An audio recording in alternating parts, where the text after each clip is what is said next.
Посланието на Господната вечеря. Пред кръста дървен днес отново сме застанали в очакване кръвта ти да ни пречисти и ни освети. Пред хляба, тялото разпнато и виното през святата ти кръв, припомняме си жертвата велика, която даде, за да се спаси света.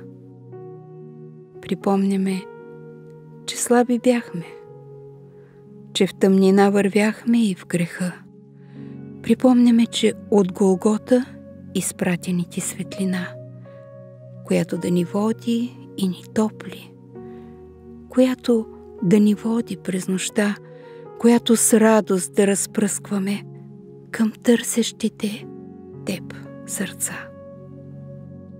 И днес ти казваме: прости ни, Господи, за волни и неволни грехове, вземи сърцата ни отворени и приготви ги за небе.